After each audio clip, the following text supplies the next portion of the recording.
think about employee engagement, and you'd mentioned earlier some of the work that you've done around innovation, how do you think we can impact innovation and engagement in corporations? Well, you know, I really thought a lot about this, and so much of it is also thinking about the kinds of learning environments that our kids are in, both in and out of school. But I'm going to focus on largely out of school kinds of things. There was a great book written just a couple years ago called Grown Up Digital. The author, Don Tapscott, he first wrote a book called Growing Up Digital, and now he's at Grown Up Digital because the growing up is already happened. And he had some, and I want to just make sure I get these right. So he talks about the 8 next net gen norms, and he lists them first as norms for learning. But we need to think about them as also norms for corporate environments. And then he also talks about that.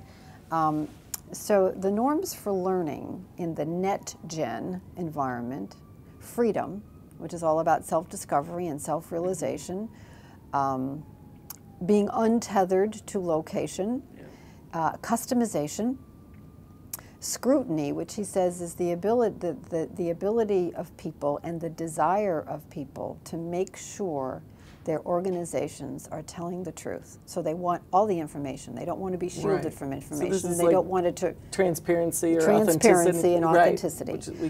Integrity, which is not only the transparency, but going one step further and being socially responsible. So it's not just for the corporate bottom line.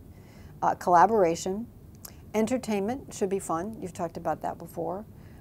Speed, the fact that they're on 24/7. I mean, not that that's always healthy, but the notion of being very responsive and instant feedback, that's particularly important in learning environments because right now kids take a standardized test, they never get feedback, they don't know how they do. So all these are very fluid in terms of learning environments and corporate environments. And the last one we get a lot of employees really who innovation. Say, I never get feedback. Or why I never heard that before. Or so. So when I look at these, and then when I think about how do we know innovation happens, and of course I'm in the Innovation Council of Chicago, and I spend a lot of time thinking about innovation.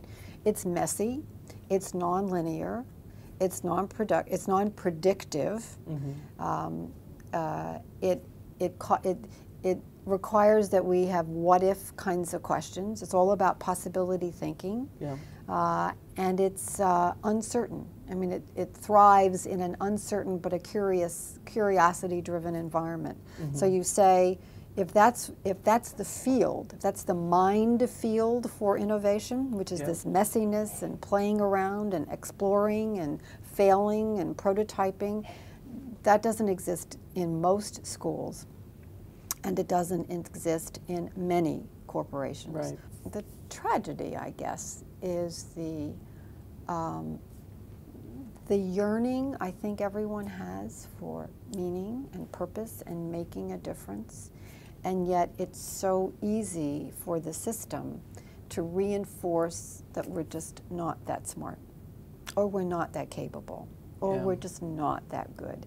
And so we have a lot that we have to sort of overcome. And people, the more that's ingrained, we had talked earlier about this notion of cognitive entrapment. We do get trapped by our stories. And unless we actually have opportunities to live into something fundamentally different, that innovation environment is really stifled.